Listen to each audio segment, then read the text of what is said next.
Welcome to Transport Vlog. My name is Paul and I am outside one of the construction sites for the new Albert Street station in Brisbane. And I've got a few people with me that are going to be taking part and showing me around. I'm really excited to see inside Albert Street station. So in this video, you're going to see the main entrance atrium, the mezzanine level, platform level, the location of lifts and escalators, and some non-public areas too.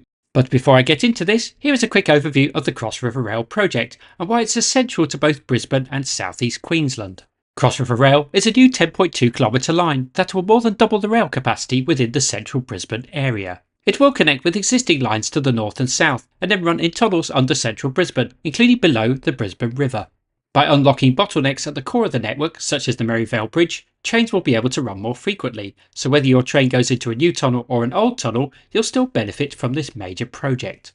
More importantly, Cross River Rail will provide the essential capacity required for other major rail projects, such as the new line to the Sunshine Coast, known as the Wave, and the Logan and Gold Coast Faster Rail project, which involves duplicating the line to 4 tracks between Currabee and Beenleigh. And Cross River Rail makes it possible to realistically plan future upgrades and expansions to cater for South East Queensland's growing population. Albert Street is one of 4 new Cross River Rail underground stations, and it will dramatically improve access to the southern part of Brisbane's CBD. And it's the first new railway station being built in Brisbane's CBD in over 120 years. It's also the only Cross River Rail station to have 2 entrances, and our tour, which was on the 22nd of August 2025, started at the larger main entrance, which is on Albert Street, close to the corner with Mary Street. So now within the construction site for the main entrance, and the current temporary pedestrian passageway is behind this wall. And where we are heading to now will be one of 2 ways into this main station entrance, and this leads to the large station atrium that will soon contain 6 banks of escalators. This will allow passengers to enter the station via a new pedestrian plaza to the west of Albert Street and then go down into the station via the escalators on the north side, and when coming in from this side, these escalators will be on the left. Access will also be possible from Mary Street using the escalators that go down from the southern side of the station atrium. Now whether you come in from the Albert Street or Mary Street side, you will descend via 3 banks of escalators that operate in a switchback arrangement. And I'll talk more about these a little later. So we've got Brad here. So Brad, what's your role within the project? So I'm the delivery manager for the tunnels and stations portion of the work, working for the Cross River Rail Delivery Authority. So we're at Albert Street outside with the green spine works continuing there. So what you'll see in the coming months is that canopy coming out across the green spine landscaping works that we're doing. So the green spine work will transform Albert Street into a tree-lined pedestrianised corridor. And Cross River Rail are delivering the first part of this green spine, which will be between Mary Street and Elizabeth Street, and that means that both station entrances will be within this green spine area. Brisbane City Council's longer term vision is for this green spine to run all the way from the Botanic Gardens in the south to the Roma Street parklands in the north. Now before we delve deep underground, there is quite a lot to see at street level. This is how the station entrance building is looking from the Albert Street temporary pedestrian passageway, with the lower parts of the concrete wall now visible. And if you look closely, you can see several groups of high tension stress bars attached to this wall. They're for the future canopy, and these bars will be stressed once the canopy structure has been installed. The canopy will also be supported by a pair of V-shaped columns, and these are already in place. This is the one on the north side, and now the one to the south. The canopy will be 17 metres above ground and extend 22 metres over the plaza and green spine area. The section above where the canopy will go will be for the services building. Most of this is currently covered in scaffolding, and when finished it will house mechanical, electrical, communication and ventilation systems for this station and the tunnels on either side. This station building will be 39 metres tall, and when including the 10-metre ventilation outlet at the top, its total height will be 49 metres. The acoustic shed on Mary Street is slowly disappearing, and that's a good indicator that this station is nearing completion. Over here, this is the void where our escalators will be installed. You can see at the moment we've got a gantry crane in that will assist us with the installation of those escalators. So this gantry crane will soon be used to lower 15 escalators into the station atrium, and each one will be lifted into place as a single piece. So now looking into the atrium from the north side, and you can see that a lot of the finishes to the walls have been completed. There are 2 horizontal beams, and these have an important purpose, which I'll reveal when we're down below. To the right of where the northern escalators will go will be 2 lifts, and the lift shafts and openings are already in place. And all the lifts and escalators will go down to this floor at the bottom of the atrium. So we're almost at a point now where we've completed all the structure of Albert Street, and we're getting really stuck into the mechanical and electrical fit out works below ground, which we'll see. And that was our cue to head down underground, and to do that involved going through what will become a non-public area. The station atrium is behind this wall on the left, and with no escalators as yet, I was expecting a few stairs, so I was surprised to see one of these. This is one of the goods lifts within the station, so we have good lifts in each of the stations. The purpose of those are to provide us a heavier duty lift beyond what the passenger lifts are built for, so that we can move plant and equipment for operations and maintenance of the stations when those stations are open. And incredibly useful at the moment as well, I'm sure. Yeah, and it allows us to move a lot of workers up and down at the moment too. So. Is it used for equipment or just for workers? Equipment workers, yeah. After coming out of the goods lift and through another non-public area, we head through this passageway to the left, and this brings us out at the bottom of the station atrium, and this is 25 metres below ground. Right up there was where we were looking down before from the entrance. So that was from a gap in the blue covered scaffolding just here, and above that you can see the yellow gantry crane and the ceiling. 15 escalators will soon be installed within this station atrium area, with 3 banks of 3 escalators from the Albert Street side bringing passengers down to where we were standing. And from the Mary Street side there will be 3 banks of 2 escalators bringing passengers down to the other side of the atrium, and this is also where the 2 entrance lifts will come out. So with multiple banks of escalators within this atrium, the purpose of these 2 horizontal beams will be to support the upper and lower intermediate levels where passengers will switch to the next bank of escalators. These 2 beams are currently covered over to protect the finish from other work that is taking place, such as adding insulation and installing white panels to the wall on the left, and something very blue on the right, which I'll come back to in a moment. And if you're wondering why this is being done before the escalators go in, then there is a good reason for that, as Brad now explains. We're getting ready to put the escalators in shortly. Obviously, once those come in, and they're coming in as a big single piece, so big logistic exercise around those, but that's going to restrict the access that we have to the walls to put any panelling on and work through those, because it's been done sort of off the elevated work platforms and that. So we need to get that wall panelling in before we lock that area out by putting that vertical transport through, and once that's in, then we sort of having this area moving towards a done stage. At the back you can see a metal frame, and I reckon that will become a wall in the future, and it will probably have similar finishes to the wall on the opposite side. The colour of these wall panels is copper rose, and this is the primary colour used within Albert Street Station, so you'll be seeing a lot more of this colour later. Now for the blue wall on the right, which is a piece of public art that portrays the impact of rising sea levels, hence its blue colour. It's called After the Flood and is by Indigenous artist Megan Cope. Her Quandamooka heritage comes across in her Aboriginal understanding of the land and bringing in colonial history too. The Cross River Rail stations will feature 15 artworks in total, with 4 of them here at Albert Street. Below this wall is one of 2 short and very spacious pedestrian passageways that will take passengers to the mined cavern on the other side, and that's where the escalators and lifts to the platforms will be. So that's this passageway on the map. Now within this passageway and looking back towards the atrium. It has a very generous width of 20 metres, which is double the width of the island platform below, and it's 24 metres in length. And now for our first look at the mined cavern, which comprises of an upper mezzanine level and a lower platform level. So you can get a feel now that you're inside what was once a big open and vast cavern. And you can see the curvature of the cavern quite clearly here. We've now filled that up with multiple levels, so you can see at the back there we've got the vertical transport, and then also a lot of the architectural fit out and mech and elect fit out is going through here now too. But yeah, at one point in time this is a great big open cavern. The cavern was constructed in a very clever and efficient way, with the excavation of the shaft for the main entrance atrium being completed first, and this was done using excavators. Then 2 road headers were lowered into this shaft, and they excavated the upper part of the cavern. The TBMs then came through to excavate the 2 tunnels below. The road headers then continued excavating down, breaking through the tunnels to complete the cavern. The cavern itself is a massive 290 metres in length and 20 metres wide, with the public area being 220 metres in length and 14 metres wide. So that means that just over a third of the cavern will never be visible to passengers. In this cross-section diagram, you can see the 2 main levels along with the non-public areas on either side. And we're currently standing just here, and in front of us will be a set of smart ticketing gates that will accept contactless payment methods as well as go cards. This new ticketing system has recently been rolled out to all of South East Queensland. So these gates will be at this area here, and to the left will be another set of smart ticketing gates that will be installed in front of the opening to the second pedestrian passageway, which is now coming into view. This is also 20 metres wide and 24 metres long, and goes to the southern part of the atrium, where the first of the 3 banks of 2 escalators that lead up to the Mary Street side will be. And this passageway also leads to the 2 entrance lifts. So when exiting, you will have the smart ticketing gate straight ahead for the first passageway and to the right for the second one.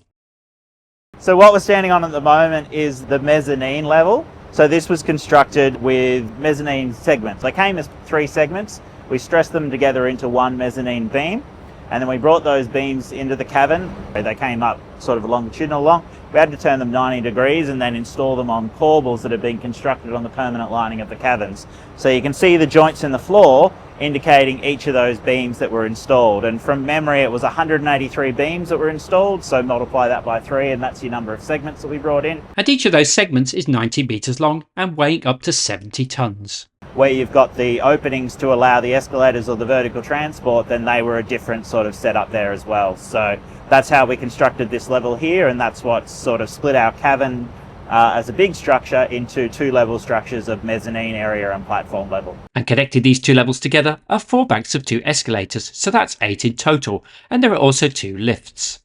This is the first bank of escalators, and as you can see, they look pretty much finished. These will be closest to the main entrance. Between this and the next bank of escalators is the first of the 2 lifts, with the lift doors opening on the main entrance side, and it looks like many of the lift components are already in place. As you can see, the station is much more complete down here, and that's because components such as lift equipment, escalators, ventilation fans and platform screen doors need to be lowered into the station box before the entrance escalators can go in. So now approaching the second bank of escalators, and these face the opposite direction. So Albert Street has 29 escalators in total. That's more than any other Cross River Rail station. It also has the longest escalators. And I'll reveal where they are a little later. Panelling that's going in and the colour scheme is unique to each of the stations. So each of the underground stations has its own colouring scheme. It's a visual cue to the stations that you're arriving at. And as I revealed earlier, the colour scheme for Albert Street Station is copper rose, and you can see this colour being used on the upper mezzanine walls and ceiling. And as Brad mentioned, the other 3 underground stations will have similar design features, but use different colours to make each station unique. The architectural elements for all Cross River Rail stations were designed by Hassel, and they were also responsible for the architectural components for the new stations on Sydney Metro North West. For the 4 underground stations, Hassel wanted to replicate the feeling of being on the veranda of a traditional Queenslander house. So taking something that is above ground and recreating that deep underground, so that these stations would be unique to Brisbane. This includes features such as the sloping ceiling on either side, which are common on Queenslander verandas, along with aluminium battens for the central ceiling to represent the timber or corrugated iron veranda roofs. Below the copper rose panels on the walls will be sections of glass reinforced concrete, and here is one that is waiting to go in. Between the second and third bank of escalators is a gap in the mezzanine floor where you can view the platform below. This provides a visual connection between the mezzanine and platform level, and also results in a higher ceiling over this part of the platform, which adds a sense of space. And from here, you can see some exposed mezzanine beams with large holes in them. These are for running cables for station services such as PA and passenger information displays, and for ventilation, including an overhead track exhaust system, which would be used to extract smoke and hot gases in the event of a fire, and bring in fresh air if required. Of course, this will all be covered over shortly, and will be something you'll never see when the station opens.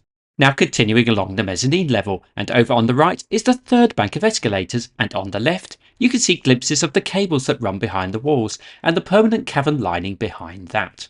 After these escalators is the second lift. The doors for this lift are on the opposite side, and this will naturally direct passengers to the passageway that leads to the northern entrance exit, which is just beyond this lift. And that's why this area on the left will have a set of smart ticketing gates, as passengers will use these gates to enter this passageway that leads to escalators that go up to the northern entrance exit building. This passageway is also very spacious and has a width of 14 metres. It's also slightly longer at 27 metres. Some of the copper rose panels have already been added to parts of the ceiling on the right.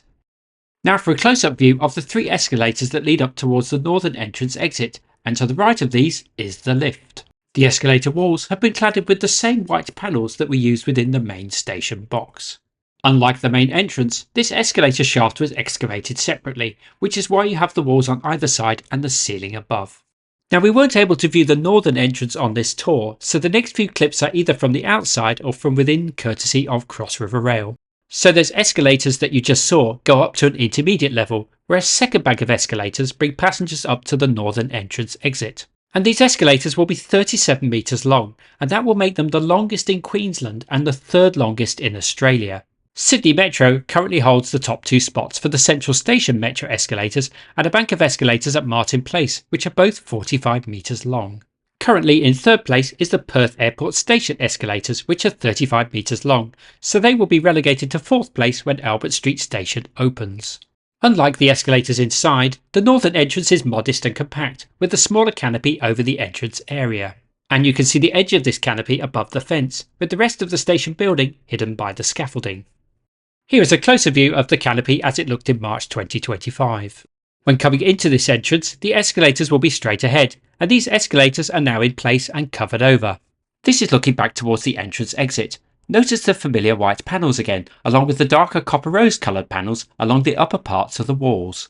Within the ceiling above the escalators are skylights, and you can see how these are already flooding this part of the station with natural light. And greeting you from the top of the escalators is the Nautilus artwork by Paula Savage. This portrays 4 Nautilus shells facing in different directions to signify the 4 winds and their connections with seasonal changes. To the left of the escalators is this passenger lift, and there will also be a combined passenger and goods lift further back in this area here. So now back on the mezzanine level, and just beyond the entrance to the northern passageway are rooms for staff and station services. And also in this area are several copper rose panels that are ready and waiting to be installed along the walls.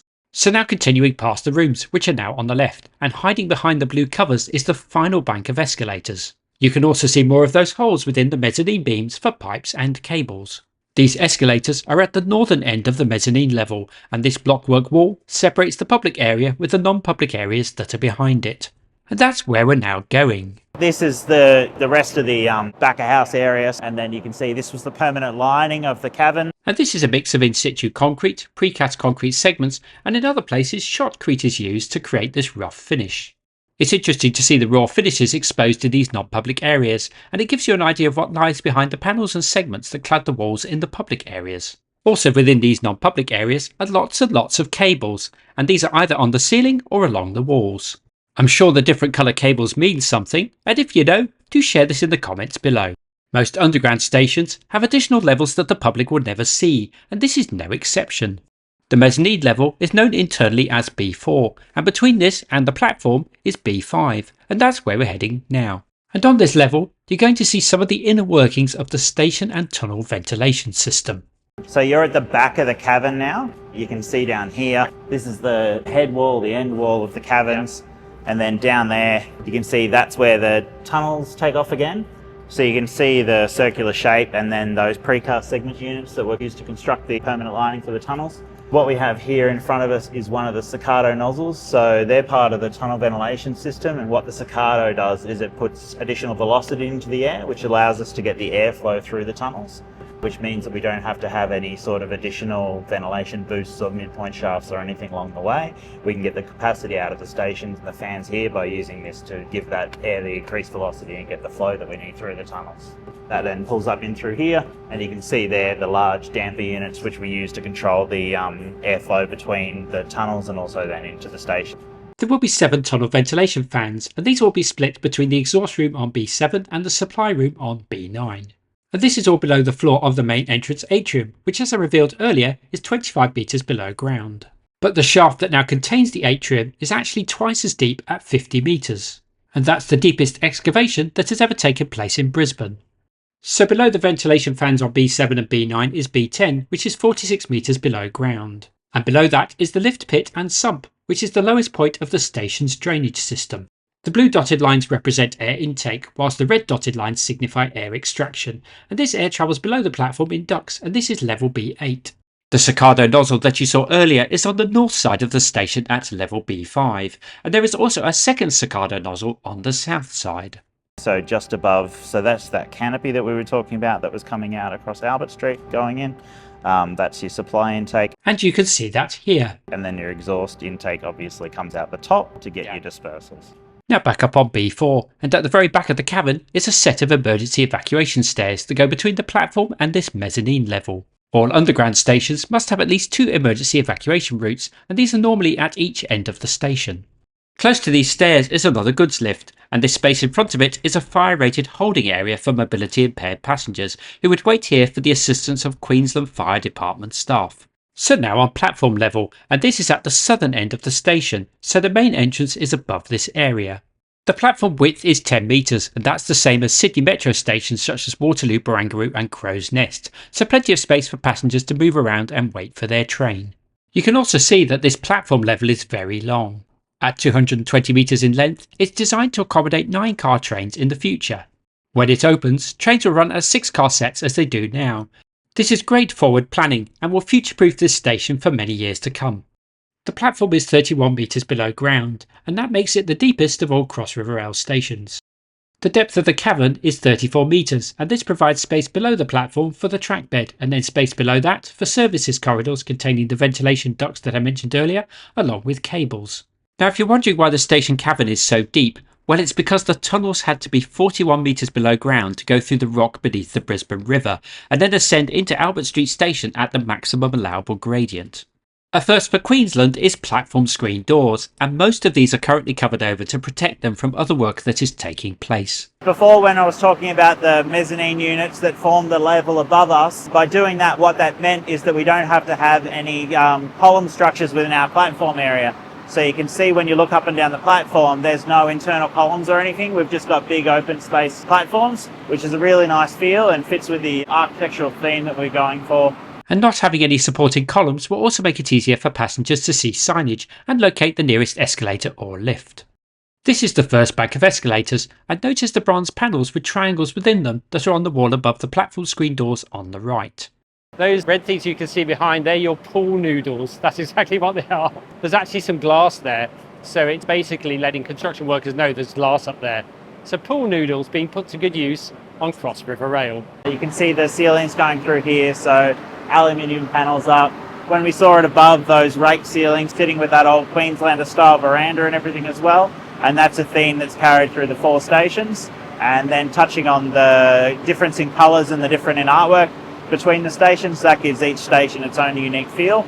These horizontal baffles within the ceiling are not just an architectural finish, they serve an important purpose, as Brad now explains. The reason for that is it stops the smoke in the event of a fire on the platform from travelling along the platform. So as well as an architectural feature, it's got an inbuilt fire and life safety feature as well. Above the platform screen doors are silver and then copper rose panels, and you can see all the cables going in for CCTV, PA and passenger information displays. Now for the first of the 2 lifts, and this one has the door on the north side. That's the opposite side to the mezzanine level, which means that passengers won't need to turn around. And this lift will be the closest one for the main entrance. And now coming into view is the rear of the second bank of escalators, and as we saw earlier on the mezzanine level, this faces the opposite direction to the others. This and the first bank of escalators are most likely to be used by passengers heading for the main entrance.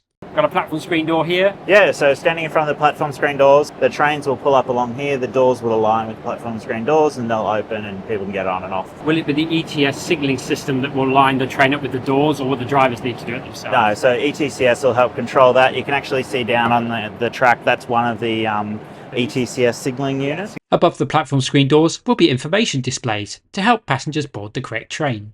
This has proved popular and very helpful to passengers on the Elizabeth line in London, so it's wonderful to see this being included over here on Cross River Rail.